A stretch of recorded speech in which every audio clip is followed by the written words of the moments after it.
दोस्तों, स्क्रीन पर दिख रहा डेटा आपको इंडियन फाइनेंशियल स्टॉक मार्केट की क्राइसिस को दिखाता है।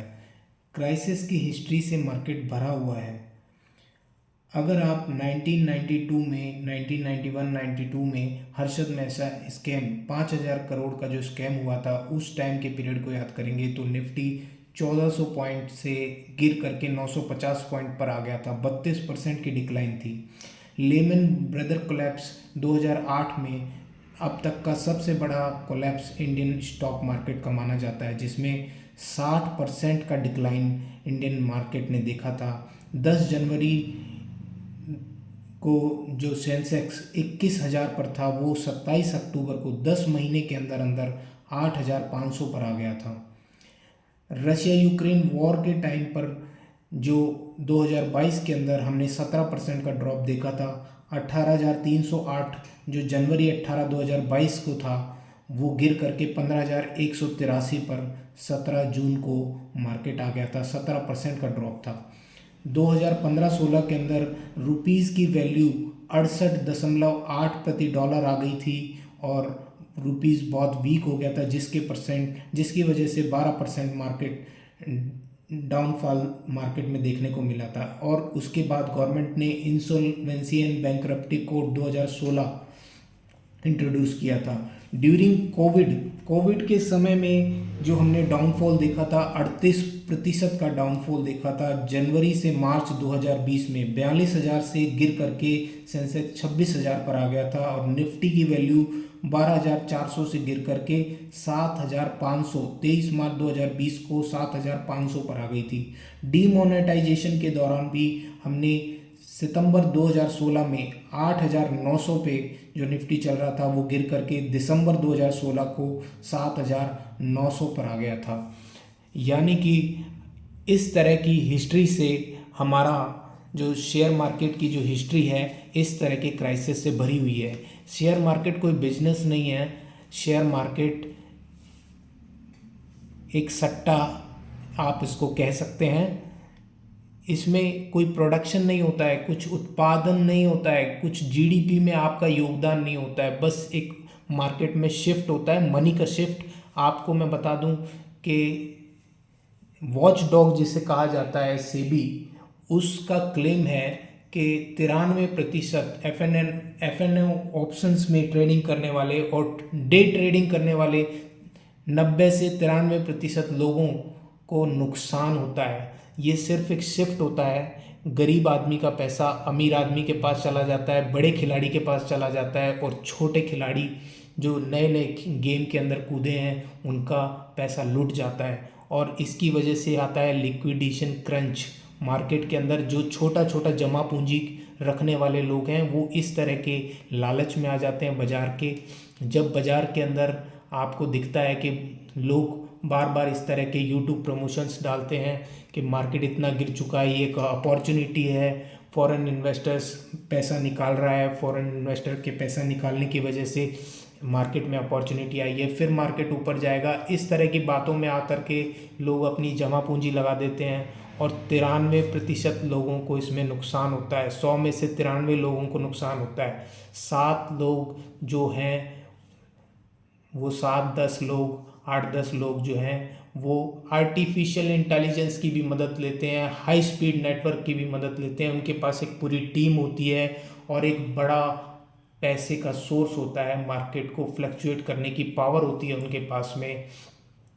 तो शेयर मार्केट से कोई भी जीडीपी में आपका योगदान नहीं है। आप सोचिए कि कोई अपने परिवार की पूंजी या अपनी जमा पूंजी के साथ में किसी शेयर के ऊपर पैसा लगा रहा है और अगले दिन उसका पैसा डूब जाता है। और जब उसका पैसा डूब जाता है तो वो कोई भी जीडीपी में योगदान नहीं देता है, कुछ सर्विस का योगदान नहीं देता है, कोई प्रोडक्शन नहीं होता है। सिर्फ और सिर्फ पैसा जुटता है उस व्यक्ति के पास में जो फिर उसे इंटरनेशनल मार्केट्स में इन्वेस्ट करता है। बड़ी बड़ी कंट्रीज़ के अंदर, दुबई और अमेरिका के अंदर अपने फ्लैट्स और बंगलो लेता है पैसे वाला आदमी, और गरीब आदमी का सारा पैसा शेयर मार्केट के सट्टे में चला जाता है।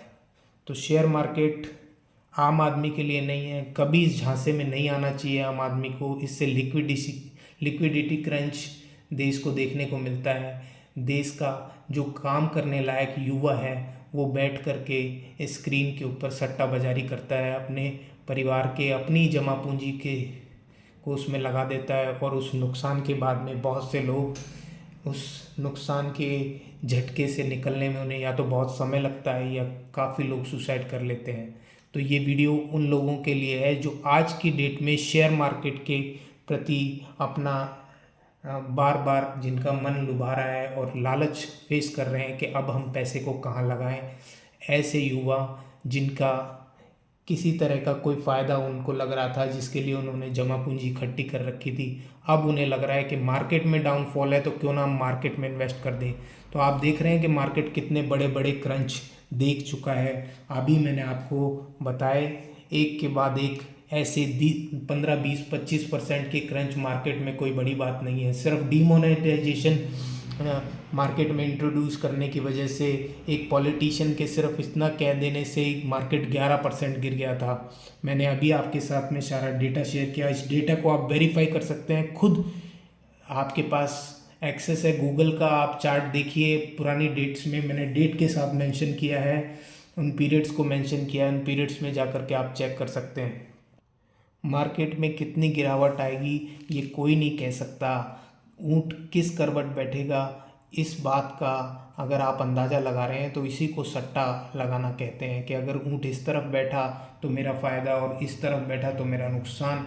इस तरह के अंदाजे को ही सट्टा कहा जाता है। इसके बेसिस पे अगर आप मार्केट में पैसा लगा रहे हैं, हम बड़े बड़े क्राइसिस देख चुके हैं आज के दौर में, जहां लेमन ब्रदर कोलैप्स में इंडिया की इकोनॉमी, इंडिया के शेयर मार्केट में 60% का डिक्लाइन देखा गया था। 10 जनवरी से 27 अक्टूबर की डेट आप चाहें तो गूगल पे जा कर के चेक करें। 10 जनवरी को 21,000 पर था, जहां सेंसेक्स वहीं 10 महीने बाद 27 अक्टूबर को गिर के 8,500 पे आ गया था। 60% का डिक्लाइन भी शेयर मार्केट में होता है, हम देख चुके हैं हिस्ट्री में। हर्षद मेहता स्कैम के दौरान 32% का जो हमने डाउनफॉल देखा था। निफ्टी की वैल्यू उस समय 1400 थी और वो गिर करके 950 पे आ गई थी इस 5,000 करोड़ के स्कैम की वजह से।